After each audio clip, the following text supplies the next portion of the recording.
سچی بات یہ ہے کہ جماعت میں ہم اس مقصد کے لیے نہیں آئے ہیں کہ یہاں پہ ہمیں مناصب ملے۔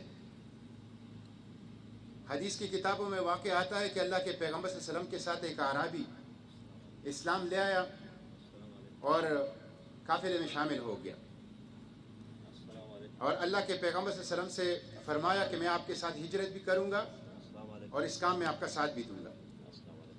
اور اللہ کے پیغمبر صلی اللہ علیہ وسلم نے چند صحابہ کی ذمہ داری لگائی کہ ان کی دیکھ بھال بھی کریں اور ان کو تعلیم بھی دیں۔ وہ کچھ صحابہ کی بکریاں چرایا کرتا تھا۔ ایک دفعہ جب ایک غزوہ کے اندر مال غنیمت ہاتھ آیا تو اللہ کے پیغمبر صلی اللہ علیہ وسلم نے ان کا حصہ علیحدہ کیا اور ان کے ساتھیوں سے کہا کہ ان تک پہنچا دو۔ شام کو جب وہ بکریوں کو واپس لے کے آیا تو ساتھیوں نے ان کو اپنا حصہ دیا، تو انہوں نے کہا کہ یہ کیا ہے؟ تو ان کے ساتھیوں نے ان کو جواب دیا کہ اللہ کے پیغمبر صلی اللہ علیہ وسلم نے مال غنیمت میں سے آپ کا حصہ علیحدہ کیا ہے۔ تو اس صحابی نے، اس اعرابی نے جواب دیا کہ میں تو اس لیے نہیں آیا تھا کہ یہ حصہ مجھے ملے، میں تو اس لیے آیا تھا، اپنے گلے کے اوپر اشارہ کیا کہ یہاں تیر لگے اور میں اللہ کے راستے میں قربان ہو جاؤں۔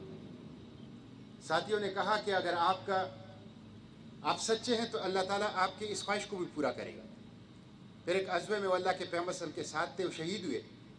جب ان کو اٹھا کے ان کے ساتھی اللہ کے پیغمبر صلی اللہ علیہ وسلم کے حضور لے آئے تو ان کو وہی تیر لگا تھا جہاں سے انہوں نے اظہار کیا تھا، خواہش ظاہر کی۔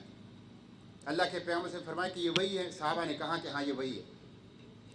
آپ صلی اللہ علیہ وسلم نے اپنے ہاتھوں سے ان کی تدفین کی، اپنا جبہ مبارک میں اس کو کفن دیا، جنازہ پڑھایا، اور جنازے اور قبر کے اوپر یہ الفاظ فرمائے کہ اللہ یہ آپ کا بندہ تھا، ایمان لے آیا، ہجرت کی اور قتل ہو کے شہید ہو گیا، اور میں اس پر گواہ ہوں۔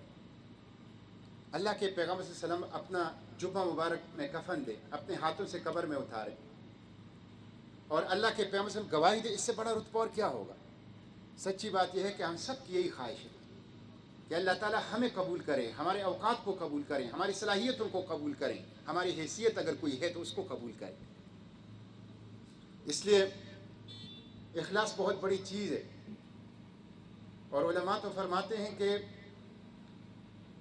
ایک چوتھائی اور بعض کہتے ہیں کہ ایک تہائی اسلام اخلاص ہے۔ اخلاص کی دعا بھی کرنی چاہیے اور اخلاص کی فکر بھی کرنی چاہیے کہ قیامت کے روز سب سے پہلے جس کا فیصلہ ہوگا وہ عالم ہوگا، شہید ہوگا اور سخی ہوگا، کہ جن کے اندر اخلاص کی کمی ہوگی اور نمود و نمائش اور ریا ہوگی، اور اس کی وجہ سے ان کے خلاف فیصلہ ہوگا۔ اللہ تعالی ہم سب کو اس انجام سے بچائے۔